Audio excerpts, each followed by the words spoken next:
Welcome to Slapshot Podcast, episode number 21. I'm your host, Christopher Morais. Thank you for joining me again. Beautiful, whatever day it is. What's this? It's Wednesday. Oh, it's Wednesday. All right. Hope you're all staying safe. Hope you're continuing to social distance as slowly the world opens up. Reality is coming back. Hopefully soon. I really do. But in the news of hockey, that's right. Remember that sport that was played on ice? Remember that thing we used to do where we would put on these like shoes kind of, but they had like a blade under it, and then you would, it's like a quarter-inch thick, and then you would go on this surface that is very slippery, and they give you this little thing of rubber, and the goal is to put it in these nets, one at each side.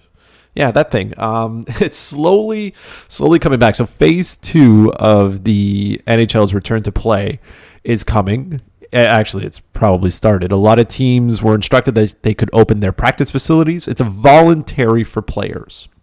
And I think if I read correctly, you can have up to 6 players attend. So obviously that's not like it's not much. It's a start. Right? Let's get that straight, though. It's a start. It's something that people can slowly do, and, we can slowly get back to some kind of reality. The Montreal Canadiens opened up their practice facility to 4 players. So that's intriguing. That's awesome.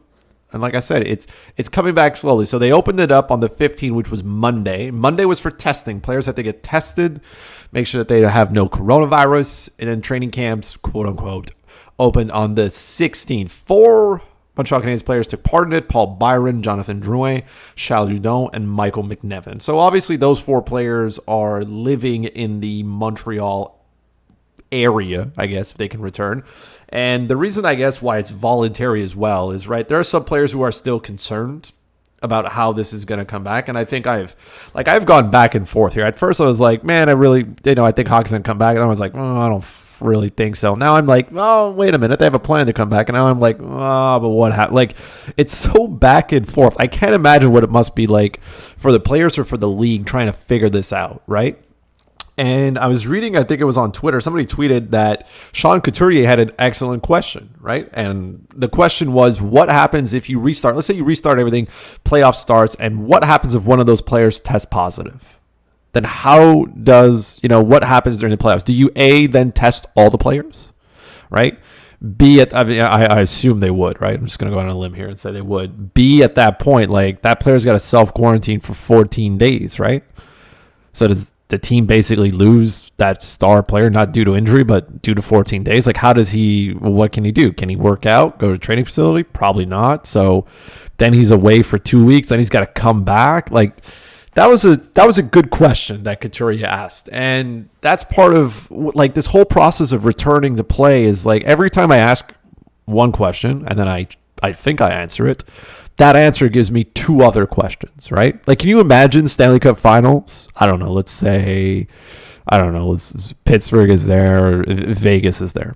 Throwing any 2 teams out there, okay? Can you imagine getting to that point? Let's say you're Pittsburgh, and for the Eastern Conference Final and the Stanley Cup Finals, almost, like, you have to lose, let's say, Sidney Crosby due to coronavirus. Like, what are the odds that you'll, win? And, like, how do you think this team's going to push super hard for him to come back before 14 days?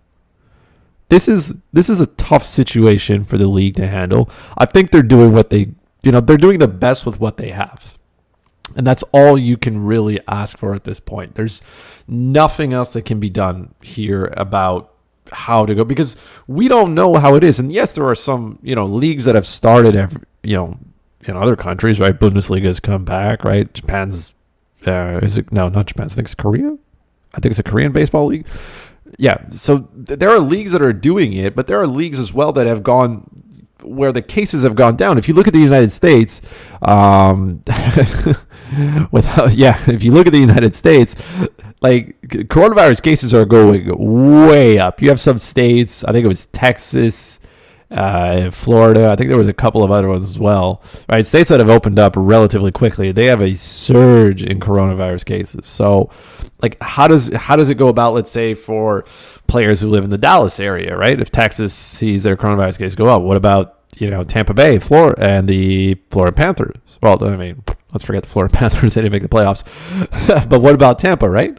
Like, how does it work for all these?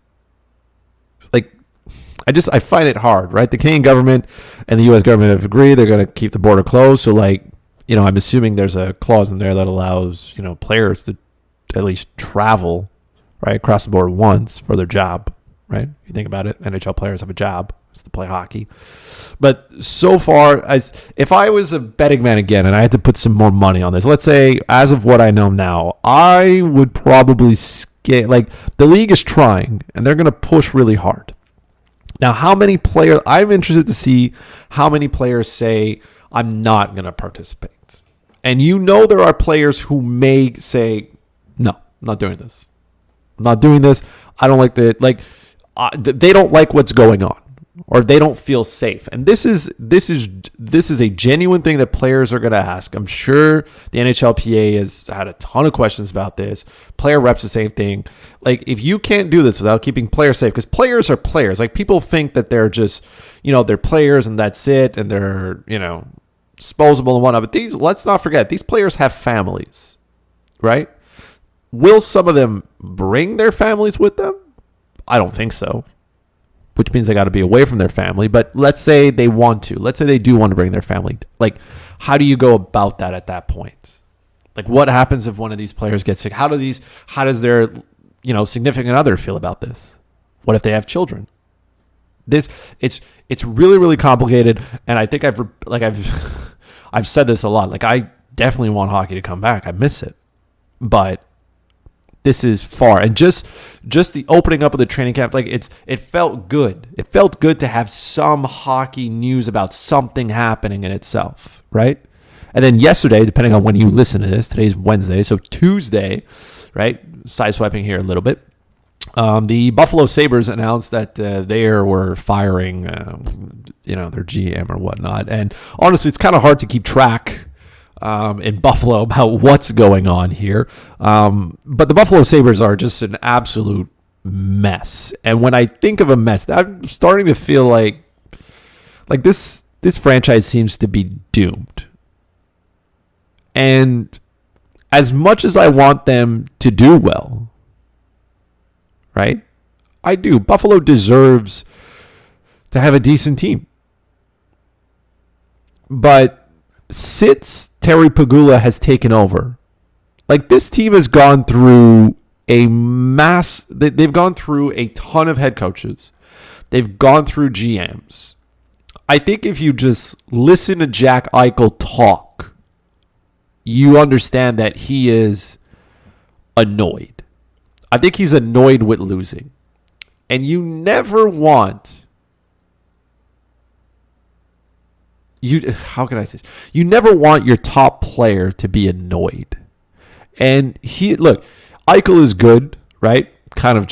Buffalo's kind of just burning his talent now because that team can't stay competitive, right? Rasmus Dahlin on the blue line is going to become, I think, an elite defenseman, or at least that's what he's pegged in. He's still young. He's still learning, right? But, I mean, it's tough. This organization, right? So yesterday, here's what the Buffalo Sabres did yesterday. They fired their GM. They fired the 2 assistant GMs. They fired a whole bunch of people in Rochester, right, with the AHL, GM, head coach, everything, scouting directors, assistant directors, 12 different scouts. Like, they're just, like, Buffalo has been cleaning house here, and they keep adding, and it's like nothing's working for this organization. And it sucks because they have a stud up front. They have a stud on the blue line. They have a decent core of players, right? They do. I think their goaltending maybe is a little bit questionable, but that's, and their defense is still getting there. Okay. Their offense is, it is what it is, right? Everybody's looking at Jeff Skinner going, wow, that contract is terrible. Yeah, contracts, it's good chance it ages poorly, but Jeff Skinner was scoring a whole bunch of goals in Carolina, playing on the third line, not getting any power play minutes. So I don't understand how all of a sudden he shows up to Buffalo. Buffalo should be giving him every single ounce of ice possible. You got Eichel and Reinhart. They're the only two. They play together, and that's all you can get. And this team also, they have a ton of cap space, right? I know they have a ton of cap space. So they could possibly do something.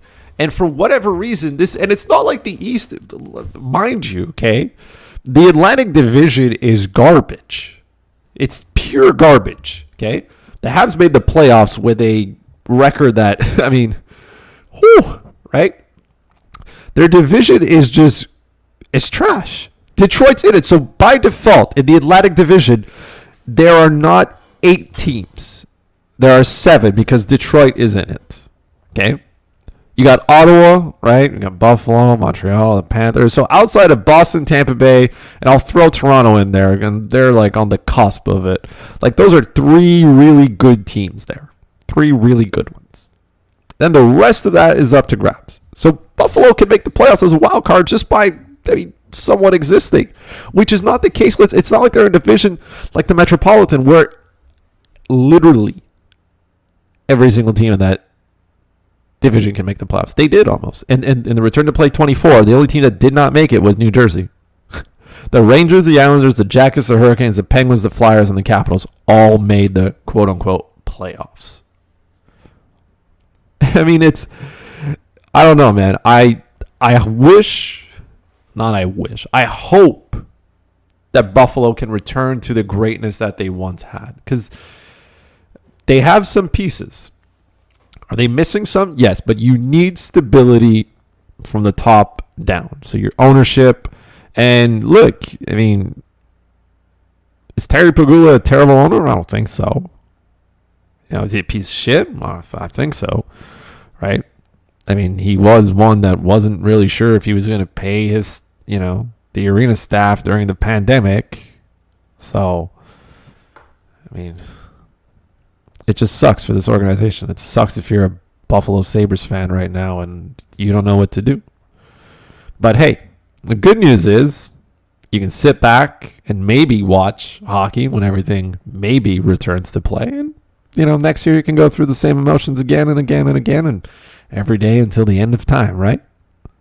That's what can happen. But again, it's just good luck. Good luck, Buffalo Sabres. Good luck, Buffalo Sabres.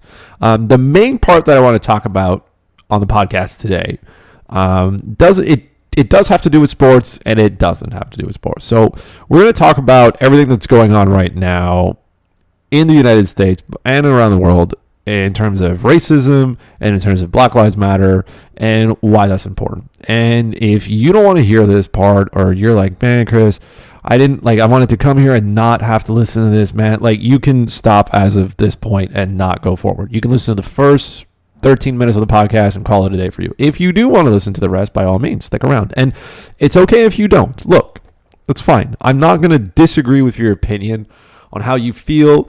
I'm not going to sit there and say, look, man, you have to listen to do this. You should, though. You should listen to it, right?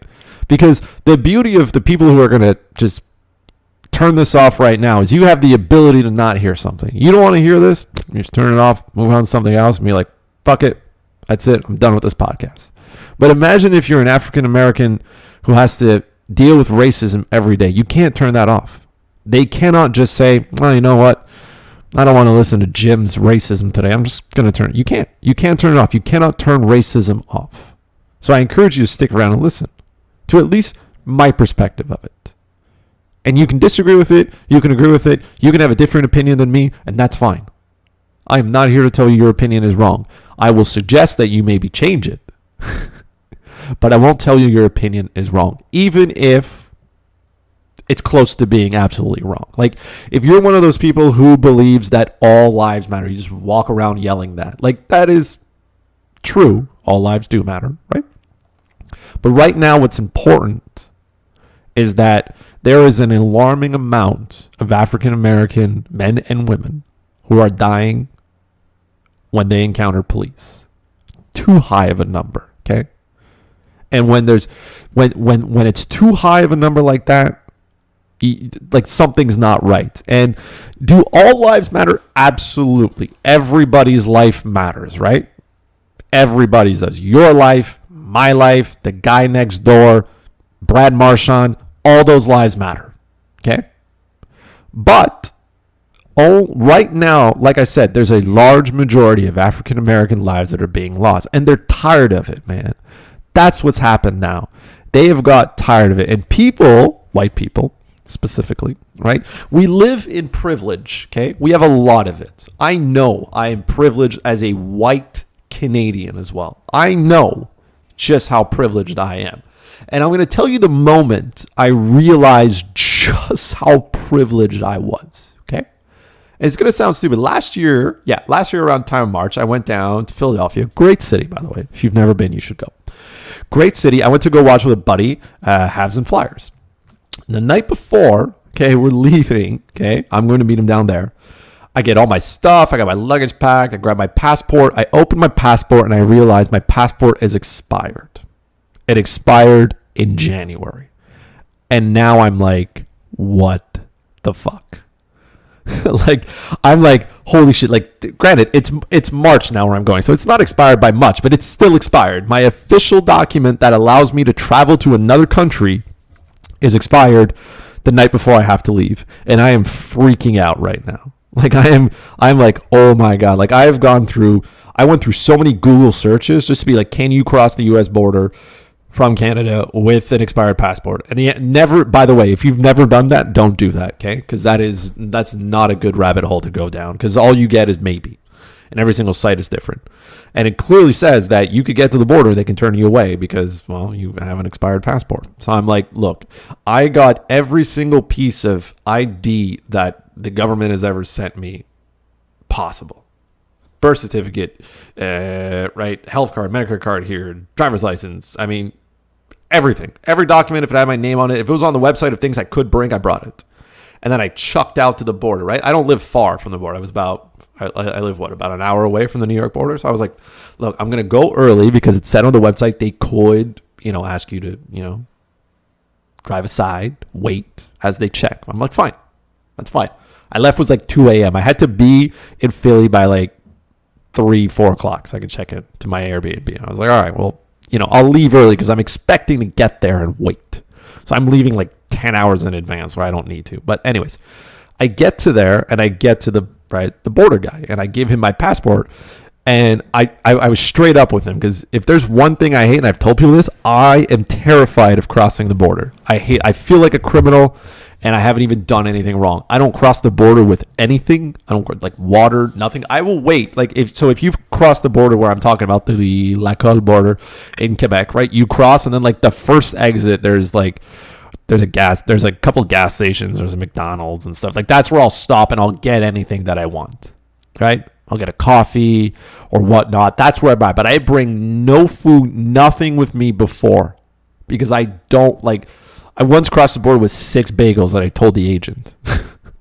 He's like, you got anything to declare? I was like, 6 bagels, Brad. And he just laughed. He's like, it's fine, go. But I'm terrified. Terrified. So anyways, I get here, I give him my passport, and I say, here. And I'm like, by the way, sir, I have a problem. And he looks at me and says, what's your problem? And I said, my passport expired in January. Here's where I'm going. I forgot. He takes a passport. He says, okay, well, where are you going? Yeah. Is this your car? Said, yes, it's mine. How long are you going for? I'll be back in 3 days. He says, okay, here, have a good trip. And I was like, what? Like, I grabbed my passport. I was like, thank you. And then I just drove. So I was like, I don't want him to change his mind about what just happened. He looked at it. Now, I've crossed the border before, so maybe he scans and says, okay, fine, this kid doesn't look like he's dangerous or anything. Maybe he saw the massive amount of sweat coming down my, the side of my face on like a, late March where it's not even that hot yet. He just gives it to me and he just lets me go. Now, some people are saying, yeah, but it doesn't matter. Let's picture this scenario differently, okay? Let's assume I am African American, or I don't even have to be black. I can be anything. You can be Asian. You can be, let's say, you could be Muslim, right? And let's say my passport's not Canadian. Let's say it's from another country. British passport, Mexican passport, European passport, whatever it was. If my passport was not Canadian, and if I was any other color but white, no chance that border officer lets me go. None. To this day, I would bet my life on it. If I was any other nationality or race, no chance he lets me through. Or he at least pulls me aside to check, which is it racial profiling? Yes, but yes. Like, it's at that exact moment that I knew that I was lucky to be Canadian and white. Because even coming back, I came back to Canada 3 days later, get to the border. I hand the lady my passport. She says, "Sir, your passport's expired." I said, "Yes, I'm aware." "Yes, I'm aware." She says, "And the border agent let you through." Well, I didn't jump. I didn't take this car on my shoulder and put it over the edge here. So yeah, I said, "Yes, the border agent let me through." And she gave it back to me as in like a puzzled face. Like I feel like she was like, "Yo, you should have never gotten through with this." And I mean, coming back to Canada, if you're coming back with an expired passport, they're probably going to let you in, right? Again, maybe she could have pulled me aside and said, "Okay," but I guess her thought process is, well, if, the Americans let him in, we might as well take him back there. He doesn't seem dangerous. But again, at this moment, that's where I realized, I was like, I am privileged to be white. I'm privileged to be Canadian. By no, like, I haven't done anything to deserve those two things, but I am. And it's a lot tougher right now for African Americans to just have basic things. And you have to not forget here, okay? Like, racism, like, it existed. There's a good chance your grandparents, or at least your great-grandparents, were probably racist in some way. One of them, or by default, somebody they knew was racist. Like, racism has existed. You know that joke, where you talk about your racist grandpa, grandma? Yeah, that's what, 2 generations back? Like, racism is still very predominant. And now we know that it's wrong. We know this. It is wrong, by the way, if you don't know it, okay? Like, it's wrong. Segregation existed, and it shouldn't have. And there are some people who they don't want that to go away. They don't like change. I don't like change. I don't like changing my shoes. But I do it because the impact's not that bad and it's better, right? And if I can take a moment now to better educate myself, to better understand myself, better understand what African Americans have to deal with, I'm going to do it. Of course I'm going to listen. And that's what we should be striving to do as a society. Or at least that's what all these, I followed the NHL players, all these NHL players when they post out their statements and stuff. Like, it was big, right? Because you have some players who don't actually tweet very much, right? They tweet a couple of things here and there. But for this one, again, they came out and they said things. And the message was the same. They all wanted to be better. And there are things that we can do as a society to make this better. I'm going to give a lot of credit to the current and former NHL players who created the Hockey Diversity Alliance, right? So Evander Kane has been speaking up a lot, and as he should, right? So they've created this alliance, right? So Akeem Alou is and Evander Kane serve as the co-heads of this organization. And this includes as well Trevor Daley from the Red Wings, right? Matt Dumba from the Wild, Wayne Simmons of the Sabres, Joel Ward, Chris Stewart are there as well. So this is an organization of players. And, by the way, Ryan Reeves part of this as well. Good story there, right? So if you don't know, obviously Ryan Reeves reached out to Evander Kane, right? And said, "Hey, can I help you with this?" And let's think about this for a minute. Unless you live under a rock and you have no idea. Like, Evander Kane and Ryan Reeves, they don't like each other. And they've said it. They've openly said it. They don't like each other, right? I mean, maybe you missed the San Jose Las Vegas playoff series, but like, these two don't like each other. They don't send each other Christmas cards. They probably skip each other walking down the hallway. They genuinely don't like each other. But even for racism, they put that shit aside and said, "Hey, we can better our league. We can better our game. We can better people's lives. Let's work together." And that's just how powerful this entire movement is. And especially if you're like African Americans talking up saying, "Hey, we don't want to be, we think racism sucks." That's one thing. But if you're white and you're not saying anything, then by default, you are racist. if you're not saying shit during this period of time, or if you're not trying to at least better yourself in understanding, you're part of the problem. I don't care what you say. We may disagree on that. That's fine. You're entitled to your opinion, but you're wrong. Or your opinion needs to change. Because I see a lot of people saying, oh, well, they can't, or especially with all the looting going on. And I'm like, look, man. They say, well, you can protest, but do it peacefully. What has Colin Kaepernick been doing for the last 5 years? And what happened to him when he was doing it peacefully? They said, well, no, you can't do that. You can't do that. You can't do it there. Do it peacefully, but not here because it offends me. That's not how protesting works, right? It's supposed to make you uncomfortable. White people can't just dictate and say, okay, well, you can do this, but do it here and do it at this time and do it away from this and don't do it there. No, that's not how this works. So now people are, obviously they're pissed off. And look, are there some people who are rioting and looting that are not part of this cause? 100%. Okay? Don't get confused. Habs win one playoff series against the Bruins, and all of a sudden they're burning shit in the city, okay? There are some people just like to cause havoc.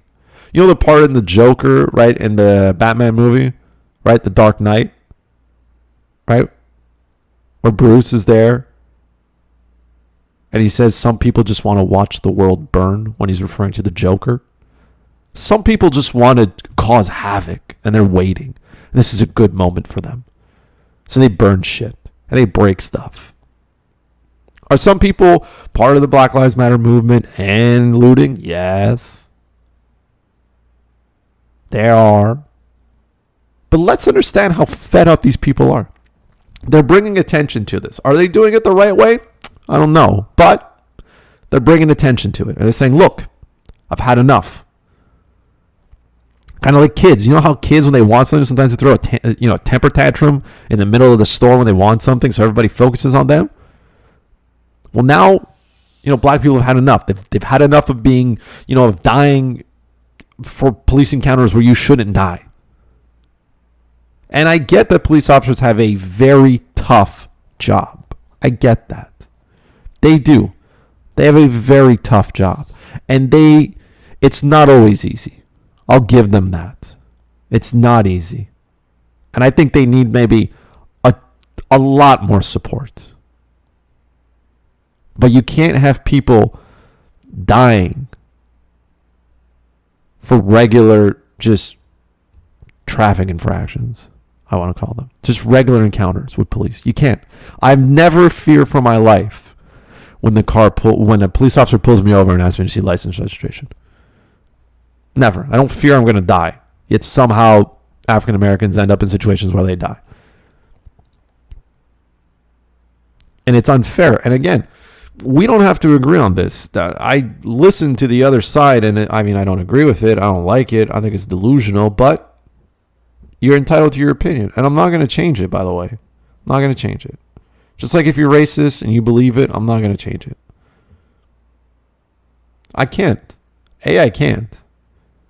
I can sit there and yell at you all I want. But I can't force you to change. I can't force you to learn. So I'm not going to waste my time. Right? So I tell people, don't educate people who don't want to. Educate people who do. If you want to learn, somebody's willing to teach you. If you don't want to learn, look, I don't want to learn. And there needs to be, there needs to be changes. Is defunding the police one? Probably. I don't think people understand what that means. Just like people don't understand why players kneeled in the first place. I don't think people understand why. It has nothing to do with the goddamn flag. It doesn't. It has nothing to do. But I will grant you this, man. Americans love their national anthem, and they love that flag more than anything. That brings people together, all kinds of people. The American national anthem brings people together in ways that I don't understand how it does, but it does.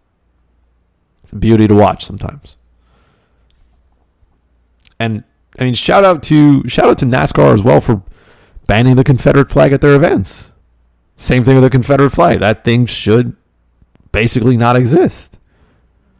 And you listen to people try to support it. It's part of our heritage. It's part of our history. You're right. It is.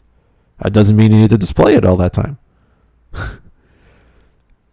Especially people who stand up for the, like, if you don't know what Confederacy is, you should probably Google it, take a little history course here, right? I'm not going to give it to you all completely, but literally, like, those generals that are being, like, the statues and stuff that are being torn down of those generals, like, the soldiers who were on the Confederacy side, like, they were racist, because that's what that flag stands for. It's an association with the KKK. So, I mean, by default, if you support the Confederate flag, you support the Klan. Like, they go hand in hand a little bit here, okay? They do. And secondly, like, the Confederates were fighting against Americans. The South was fighting against. It was civil war. And they lost. So when I hear people talk about the heritage and how we have to celebrate this and keep it alive, I'm sitting there going, man, I've never seen so many people want to celebrate losing to that extent. You want to name military bases and statues and, like, those statues of these generals who were racist and who fought with the Confederates, like, you're basically, those statues for African American people are just representations of a time where people wanted them to not exist or for them to be slaves.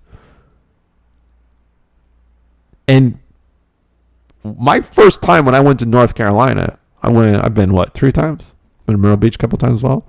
Like, it was shocking the first time. It was shocking the second time. And it was still shocking the third time. Just watching the openness of racism and it's just casual ignorance at this point. And that's what this is, right? This is no different from how I understand people who don't believe in mental illness. Like, it's just casual ignorance because it's a lack of education. That's what it is. The Confederate flag doesn't bring anything more. It celebrates losing, okay? It's kind of funny because in Quebec, when they celebrate, there's a holiday coming up here soon, right? The 24th of June is called Saint Jean Baptiste. And a lot of times they like to celebrate with the Battle on the Plains of Abraham, right? So in Quebec City, they reenact the Battle of the Plains of Abraham. If you don't know what the battle was, it's basically the French are here, the English come, and they ambush the French and they kill them all. It was a slaughter. It was a slaughter. The Battle on the Plains of Abraham was a slaughtering of the French by the English, which still to this day, there are people who do not like English people for that reason. But anyways, and I laugh when they reenact it because you're like, okay, but imagine if those French had if they celebrated that or tried to, there's no reason. The Battle on the Plains of Abraham is something that takes place once a year. We're just like, all right, cool. Not that many people really take notice to it. You're like, okay. Because they lost. They lost. Got obliterated. That was a civil rights war that lasted all of 3 hours. You would imagine wanting to celebrate that. No, you don't want to. And the Confederate flag is, like I said, it's basically racism on a flag. That's all it is. It offends people. And like NASCAR said, and NASCAR was a tough one to take because NASCAR is very popular in the South. It's very white predominant. So for NASCAR to take that kind of stance after Bubba Wallace, the only black driver, said, look, man, this irritates me and it probably irritates other people as well and it shouldn't exist. Shout out to them for taking the step and saying, yeah, you're right, look, let's get rid of this. And if you don't want to watch NASCAR or you don't want to go to events because you can't bring your flag, you probably weren't a fan to start with. Or you don't have to, or take your money and go somewhere else if you want. That's fine. NASCAR will survive without you. It will. I don't know how, but it will. I don't like NASCAR. I think it's boring, but people like it. That's fine. It's very Southern. All this to say that we as a society can change the way we think and better people's lives. And I find it just ironic now, right? You see pictures of, police and protesters kneeling together and all that stuff. And I'm sitting there going, man, 4 years ago, Colin Kaepernick did it and people were just irate. They're irate. Now all of a sudden you see them doing it and it's okay. And I'm like, it boggles my mind because what's the change? It's nice to see the change. It's sad that it took somebody else. It took somebody dying for it to happen. There are still people dying. It's sad because Colin Kaepernick wanted to do it peacefully. Whether you agree with whether he can do it or not, there are people who say, yeah, well, you can't take that to your job and whatnot. Look, man, did you listen to why? That's it. If it offends you, then he kneels. Ask yourself why. Why is that offensive to you? Because it shouldn't be. And because it has nothing to do with the flag. Saying that he's not respecting the people who have given him the freedoms and whatnot, he can respect those people as much as he wants. It has nothing to do with the goddamn flag, by the way. Nothing. And it sucks that people think it does. Because honestly, if it was up to me, I would can the national anthem from all sporting events. I don't know anywhere else we sing the national anthem. The only place I can think of is in a gymnasium of your high school, maybe. That's it. I don't know of any other place where you sing the national anthem. I don't know why they sing it before any type of sporting event, whether it's a hockey game, baseball game, football game. I don't know why. I don't know why. There's no point. Why are you singing the national anthem? In Canada, they sing the Canadian and the U.S. national anthem when they're a team, right? A U.S. team there. Why? Most of the players on those teams aren't even Canadian or American. What does it matter? The players who play for the team are not even, why? Fine, you want to sing the national anthem at the Olympics when your country wins because you're representing your country. Okay. Canada wins the gold medal. You want to sing the Canadian national anthem. Fine. All the players are Canadian on that team. I don't understand, I don't understand what the national anthem is for in this sense at sporting events. Why is it there? What does it matter? If you want to sit. Our ancestors who went to war to protect our rights, they didn't tell us how to use our rights. We can use them as we wish within the confines of the law, right? That's what it is. And people get confused between rights and privileges, right? It's your God-given right to air. You get to breathe it. It's not your God-given right to go to the hairdresser and ask them, right? That's not it. People get confused. Privileges. That's what we have. A lot of us have privileges. If you want to walk around and be a racist, that's your privilege. It's not your right. It's your privilege. When you take those away, then you can't do it anymore. That's why we have laws. Laws are in place to take away privileges that we have. Not rights, privileges. When you break the law, then all of a sudden there are certain things you can no longer do. Right? We come down on you. We send you to prison. That's how this works. That's how society works. And for a lot of people saying, well, all they have to do is follow the rules. Man, that's even when they do follow the rules. Bad shit happens. Or even if you did break the rule, let's go down that thought for a minute, right? They say, well, an African-American man or woman gets pulled over by a police officer and they don't want to show them ID and that just follow the rules. And let's say they don't. Let's say they break the rules. If a police officer pulls me over and I don't want to give him my ID, does that mean that I should die because of it? I think the punishment doesn't really fit the crime here, does it? There's a lot of cases where small acts like that, they get escalated real quick, and then somebody ends up dead when that should have never happened. And do police officers have a lot of power? Yes, they do. And is their job tough? Absolutely. But they need to be as close to perfection as humanly possible. And if they can't, then that's not the job for them. Because there are some really bad police officers out there, and they ruin it for the rest of them. Are they all bad? No, of course not. Are there good police officers? Absolutely. There's lots of great ones. And this isn't a case of a few bad apples. No. This isn't that. It's not saying, well, it's just a couple of them. No. The couples spoil it for everybody, okay?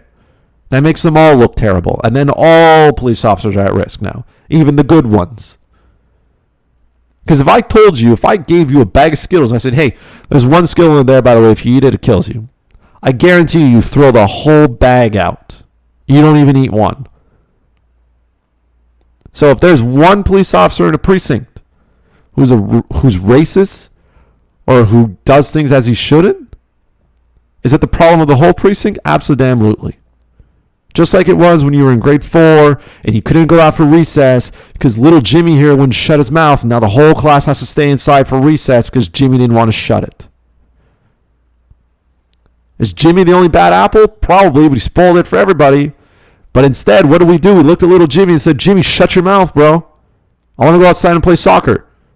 But it's tough to do that in the real world in a precinct because you have that boys club mentality. And that needs to change, right? Police officers need to feel comfortable coming out, spotting when they spot racism, and end it. And you can call it snitching, or you can call it whatever you want. If you're snitching on racism, that's fine. That's okay.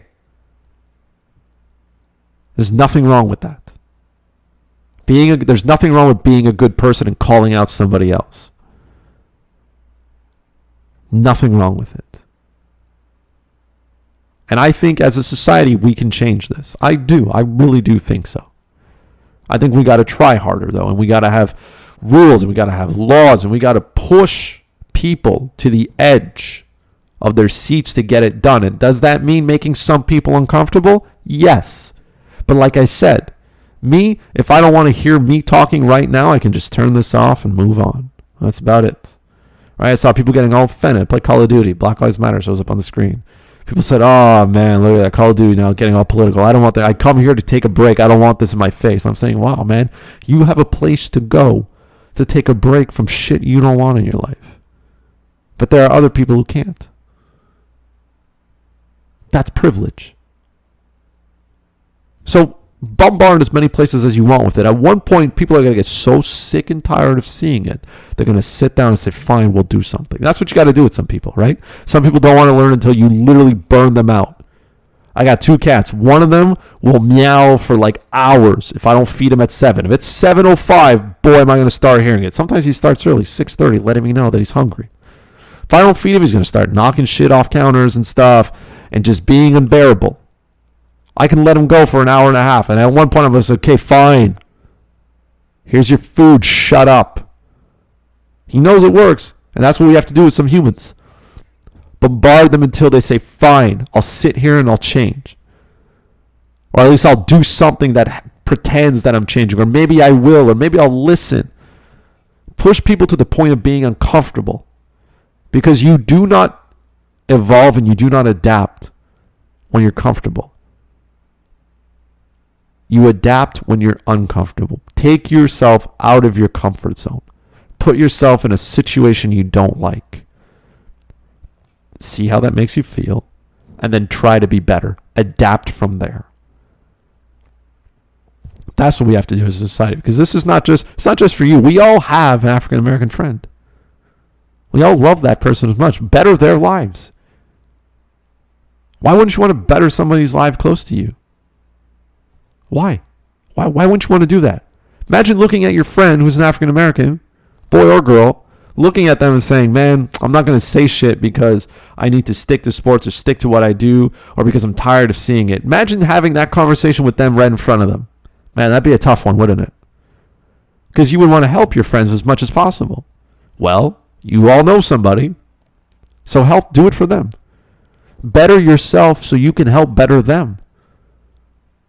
Let's change the way we do things, including in sports. Of course, there's racism in sports. And if your government or you know somebody says, nah, there's no racism here. No, our city is good. Premier of Quebec was like, nah, Quebec doesn't have a systematic racism problem. And I'm like, of course they do. What are you talking about? Quebec gets a double whammy. I'm pretty sure racism in Quebec is higher than anywhere else it is in Canada. And B, if you speak English in Quebec, that's a bonus. That's a bonus to racism. How many times do you think I've gotten that conversation telling me to, go back to Ontario even though I'm born here? Or how many times have I had an employer tell me that I have to speak French here because that's the official language? There are stickers that businesses put on their door that says, Ici on commence en français. Here we start in French. Just imagine that. Think about that for a second. There are laws in Quebec that prevent stop signs from saying stop, that force businesses to have predominantly French, logos instead of English. And I know people who say, well, it's to protect the language, it's to protect this, and that's fine. That's fine. But that causes a whole set of problems to people who speak English. I speak English every day, except for where I work, which I speak French there. But I always tell people who are offended by me who's speaking English and whatnot, I say, man, you're just angry that I can insult you in 2 languages. That's it. And you'll only understand 1. That's what it is. I've had people at places that I work make complaints that they don't like that I'm talking to one of my coworkers in English because that person didn't understand. And I'm saying, man, that sucks. You're that uncomfortable with yourself that you assume that because I'm speaking a different language than you that I'm insulting you? Come on, man. I get that's why I understand a little bit, just a little bit, where African Americans are coming from. To be hated on by something that you cannot control. My first language is English. I can't control that. I can't.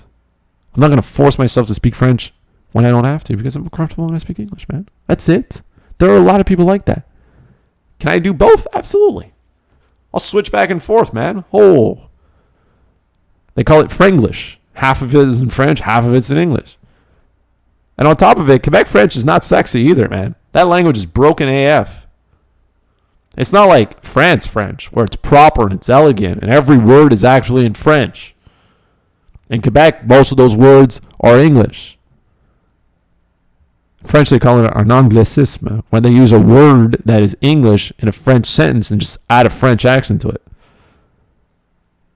Like puck is English.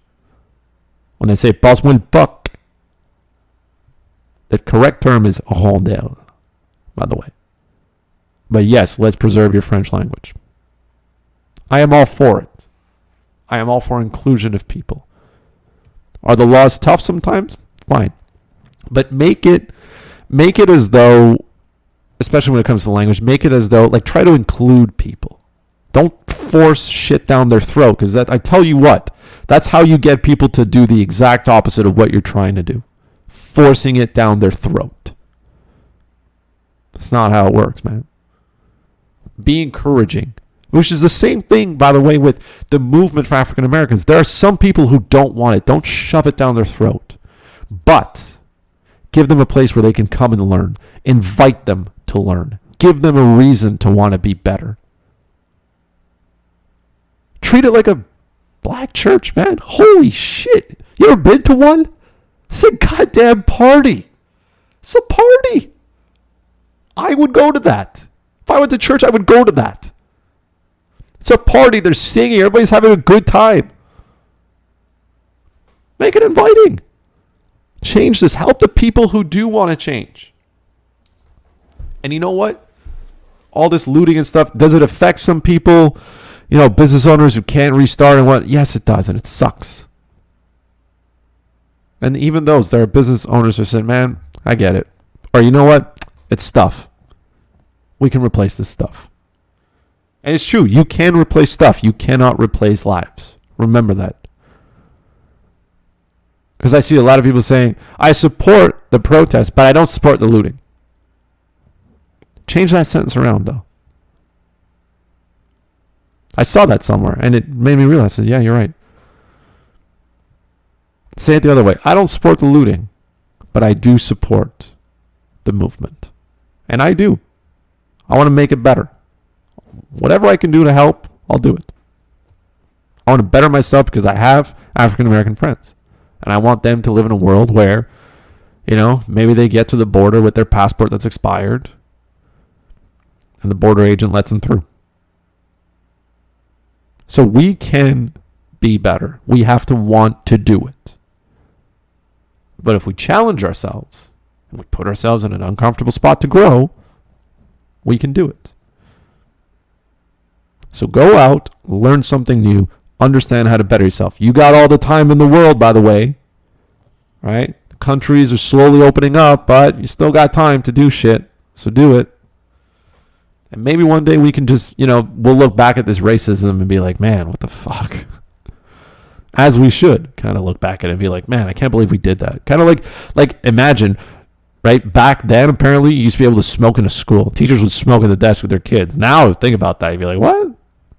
What do you mean? You can't. They used to do that? What?